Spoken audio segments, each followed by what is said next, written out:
Hey y'all, I'm eating real good, so I'm about to set this phone down. Okay, I'm about to set it down. All right. So I just heard some. Gonna set it down. It's gonna be black. There you go. Make sure you like and subscribe. So the title of this is "Don't Close That Credit Card Account." All right. I just heard some information that was a little bit off when it comes to this, and I just thought it would be good to clarify that and make sure that people understand the reason why you're supposed to keep them accounts open. And it's very simple math, addition and subtraction. You can put division in there too if you want to, multiplication, but it's really addition and subtraction. All right. Let's say, well, first of all, you should be aiming to only be using 10% of all of your available credit at a time. So maxing out cards and things like that is detrimental unless you have a whole lot of other cards that have high thresholds with no balance. So let's say you have a whole bunch of cards and each one of them has 5,000 plus a piece. Well, if you take one of your cards and it's got a 5,000 limit and you hit 3,000 or close to maxing it out, you're still going to do better than someone who only has a couple of cards and maxes out one. Here's why. You should only be aiming to use about 10% of all of what your available credit is. Okay, so let's make this a small number. Let's say you have 5 cards.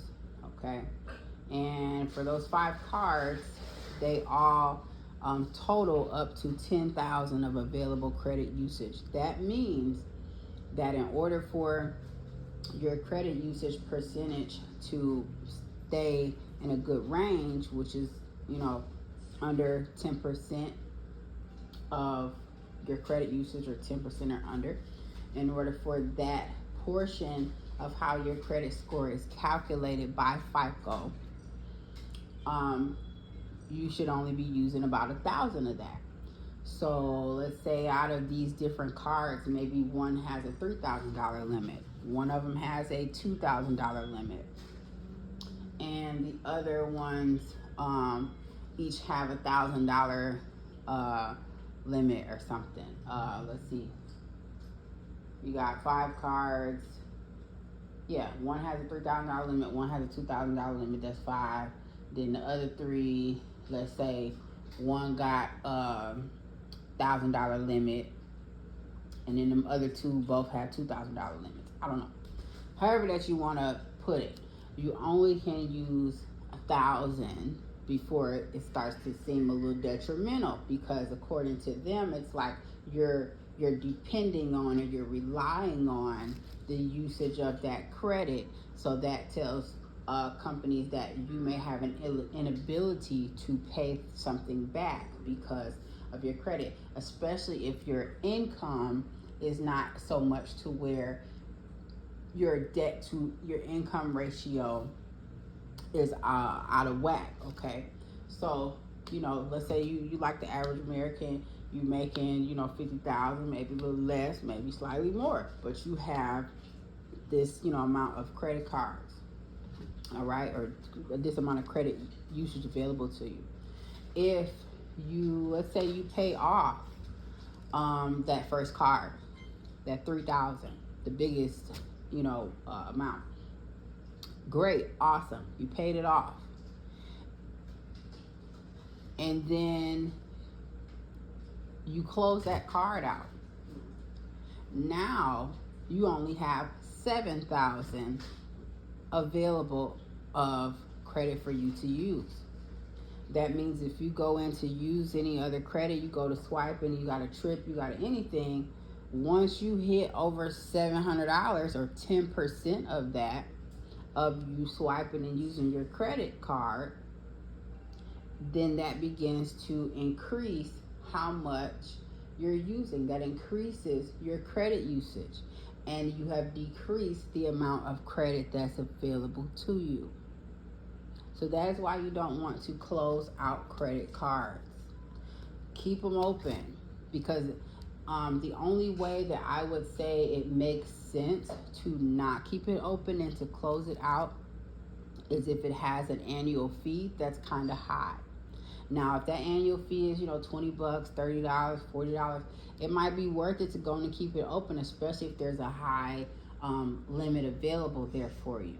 Let's say it has a 7,000 or 10,000 or five at least thousand credit balance available. You paid it off, maybe you paid it off during a 0% interest little season that it was in, and you really don't want to make any purchases at some high ass interest rate. I understand, but it's good to have that available for you in case something comes up that maybe your savings or whatever cannot account for, cannot pay for. You still have that cushion of knowing that there's something there for me where I don't have to go find a family member, this person, that person, and I still have a way of being able to pay this off. Okay? Keep it open, because it extends how much you're able to use, and it decreases that percentage amount of what you are using. I hope that makes sense. Make sure that you keep your accounts open. And initially, when you're first opening accounts, make sure that you're checking all of that information. When they send those things in the mail, for you to sign up for this new card, go through your excitement for just a minute and make sure that you read that fine print. Make sure that you read, is there an annual fee? Make sure you read those clauses. Things like we reserve the right to change or modify your plan at such and such time. Because if there's a clause in there like that, they could say, you're down the road, well, now this card has an annual fee. And you don't understand what this is on my bill because you didn't read the fine print that lets you know that they can change or modify something. Call the credit card company. Instead of just activating it, by you scanning a QR code and talking to the automated system, call and actually talk to a customer service representative and allow them to explain to you the terms of the agreement. Is this actually 0% for 12 months? Is this actually 0% for 18 months? When it changes, what is it going to go up to? This piece of paper that I have says it's variable, or it's fixed or whatever after this amount of time. Is that accurate? What are some other things that I could incur by using this card beyond this time frame? Things of that nature. Make sure if you're making sure that whatever card that you signed up for doesn't have an annual fee, has a really good interest rate or 0% interest rate. You can definitely keep yourself from going through different problems or issues that you would have went through had you not. Okay? But absolutely, if it's a really high interest rate or something and you've paid it off, really high annual fee, you've paid it off, and you know for sure that you're not going to use it anymore, great, awesome.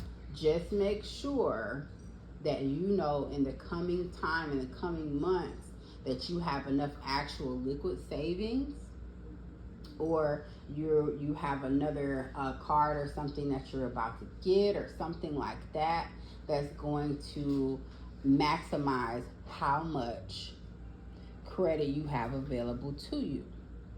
Always make sure you're staying within that under 10% of your credit usage range, and you will be golden when it comes to keeping a good credit score, unless you're getting evicted, unless you are getting vehicles repossessed, unless you are, bankrupting or, any of those things. Your credit should be fairly decent as long as you make sure that you're paying your bills on time, things of that nature. Now, also too, one thing, Blitz, I want to say it's called Blitz, or no, not Blitz, BILT, BILT.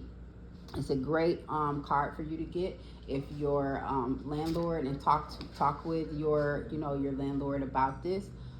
They may have something where you can just pay it using this credit card, and this, just by you paying your rent, will help boost your credit, because it's to be the same as tracking of when you're paying a vehicle off. Okay. And I'm sure you can other things too, like utilities, your water, sewage, your electricity, cable bills, whatever that you want to be paying with that. And then of course you're going to pay it off with what you made from your employer, whatever way that you were going to pay it anyway. But it's helping to build your credit. Just an extra tidbit right there. I hope this helps somebody.